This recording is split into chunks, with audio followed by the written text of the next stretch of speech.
Yes, the ink bottle is weirdly shaped. Sure, the pen cap's got a big old band on it. But you know what? I'm not even going to focus on those things, because there's more to talk about here than questionable design choices. Hi, I'm Irene, and let me take a minute to explain how this video is going to go. First up is an initial demonstration of the Platinum Plaisir fountain pen with a medium nib, and a Colorverse ink in the shade Tex-Mex. The demo is in the form of both a writing sample and a drawing sample on one page of Rhodia dot gridded paper in their reverse notebook. After that, there will be a doodling session involving a 2-page spread in a different notebook.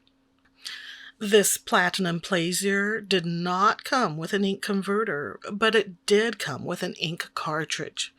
It was either blue or black, I don't remember, so I flushed out that cartridge thoroughly and filled it with today's ink, Colorverse's Tex-Mex.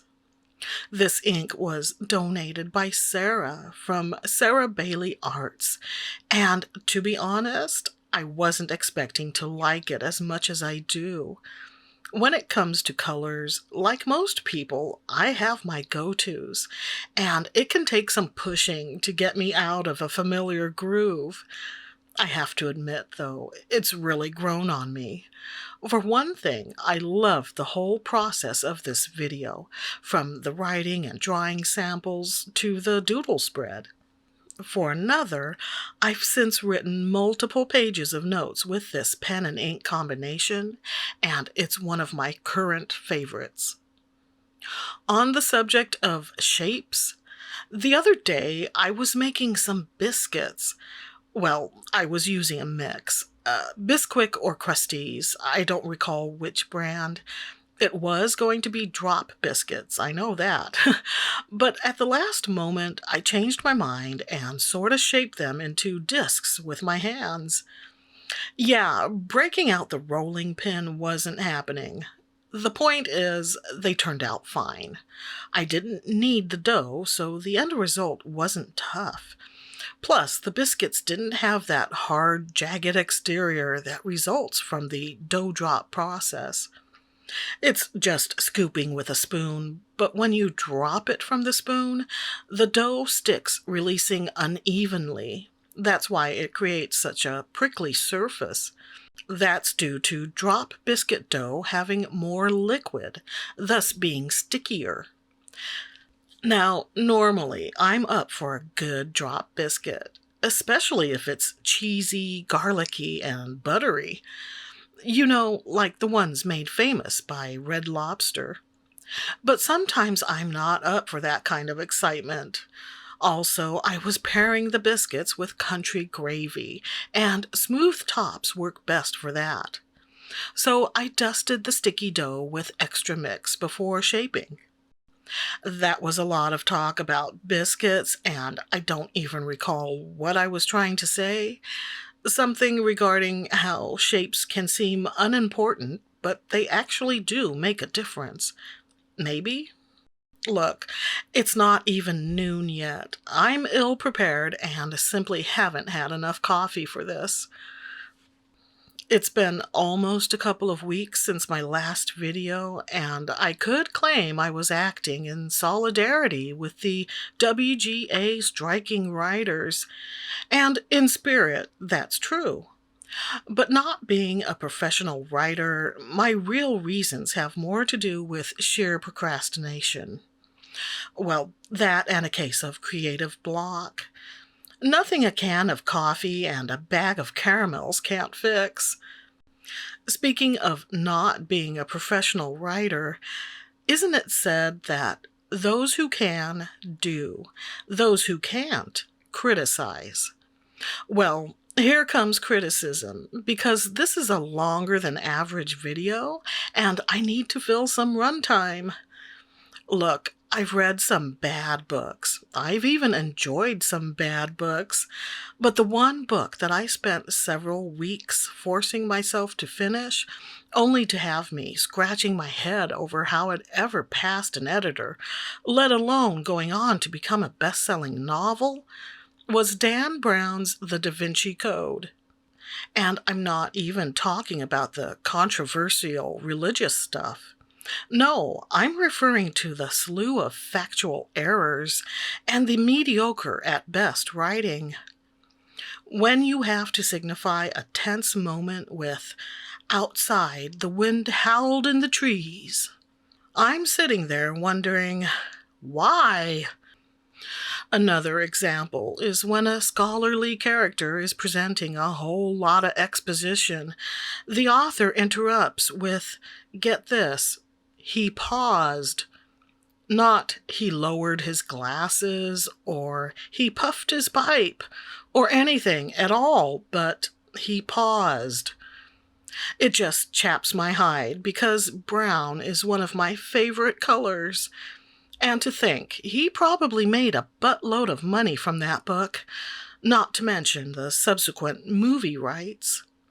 Oddly, I found the movie version entertaining enough, probably because it eliminates the worst thing about the book, Dan Brown's writing style. This is a Midori MD notebook in A6 size. The color is like a soft cream. Very nice. I'd only tested it out with a couple of ink swatches, and now it's been relegated to ink sketching. But the really interesting thing is the handmade cork cover, also from Sarah. It's the perfect size for an A6 notebook. That's a notebook that is 4.1 by 5.8 inches. That cork cover is strong and flexible, and I love it. How do I know it's strong? Because due to a mishap, it soaked up what I think was an entire bottle's worth of ink. And during the process of rinsing it out, color just kept coming out. I worked it pretty hard, squeezing and scrubbing the thin cork material between my fingers for what might have been 15-20 minutes. Finally, I said, good enough, and laid it out to dry. And just look at what great shape it's in now. So, a while ago, I'd been gifted a handful of fountain pen-friendly notebooks in this size. It took some time, but I've now assigned them to specific roles. You might have noticed the attached sticky note that says, Ink Doodles. That's so I remember what this notebook is for. One of the other books is now a bill-paying ledger, and another one is for personal journaling. Yet another is reserved for small-scale ink swatching. That's a project I intend to start at some point in the near future, just going through all of my inks and swatching them out. But I have other footage to edit and upload before that happens, including a new gouache painting that'll be up soon, I think. To continue on the topic of shape, there's an old saying, form follows function. That's a design principle that was coined by an architect in the 1890s. It's the basis of what's known as industrial design. But apparently the concept goes back to Roman times. There's more to it, of course, but in essence, it prioritizes functionality over beauty. The late Victorian era is known for its decorative excess. Their houses were not only ornamental architecturally, but also often colorfully painted, thus earning the nickname Painted Lady, which was originally used to reference a promiscuous woman or a prostitute. I assume because some people considered such houses to be gaudy or garish, which would explain why, in the early 1900s, many of them were painted over in white. That monochromatic treatment de-emphasized the details and stripped them of much of their personality. Well, until the 60s, that is. Yay for hippies. But adherence to the form follows function principle gave us our utilitarian structures for office buildings, industry, retail, and service. And it's probably why our modern government buildings don't have Grecian pillars. Of course, now industrial is a whole aesthetic in itself. The Victorian industrial and steampunk niches have been popular in recent decades. I sometimes mull over how young people today are rediscovering the 1980s. When I was young, the cool decade was the 50s. It's like fashion. Something is big until a mass pushback. Then it's reminiscing about the good old days when we rode penny farthings in bloomers. Just gonna pop a piece of candy here.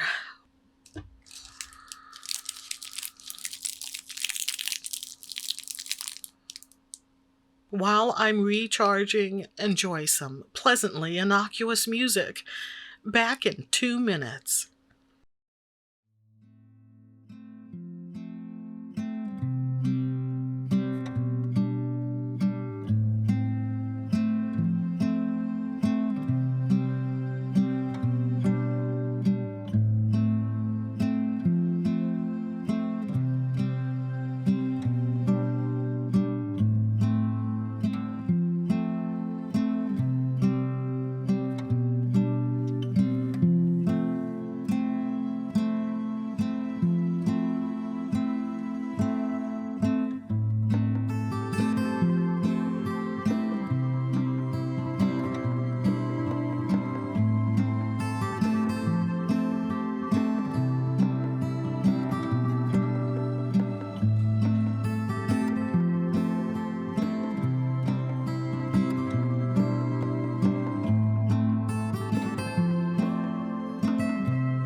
Okay, I'm a bit more focused now. There's something else I want to touch on, and that's the phrase, art for art's sake. It's not only a cool song by 10cc, but also another art philosophy that says art is intrinsically valuable, regardless of purpose. In some ways, the antithesis of form follows function. Not really, I guess. Different applications, right? Architecture and design, on some level, should be functional, I think, whereas art can totally just be nice to look at. In my opinion, anyway. There are others who feel art should always have purpose. Art for art's sake can also be a frame of mind, yeah? The sort that leads to creating art without financial motivation. Something to think about. And if you have thoughts on any of this stuff, please share them in the comments. It's pretty obvious that I am in no way an art expert, so feel free to poke holes. One aspect about this pen, it rattles. And that's due to a couple of things. The small pellet that acts like an agitator inside the ink cartridge, and something inside the cap that I haven't identified. They differ tonally and create a dual sound sensation. Bug or feature? You decide. I get that the bottle is probably shaped that way for ease of pen filling, and maybe even to stand out from the competition. That doesn't mean it's not aesthetically jarring, and a raised design on a wide band serves no purpose other than to provoke compulsive handling, and I've got enough of that going on. What's my point? The point is, it's 2023. Why can't we have both function and beauty? But none of that matters because I thoroughly enjoyed using both the ink and the pen. I'm happy to share this doodle session. While the pen and ink bottle won't win any beauty contests, I found them to be delightfully functional. Until next time, stay art-shaped, my friends.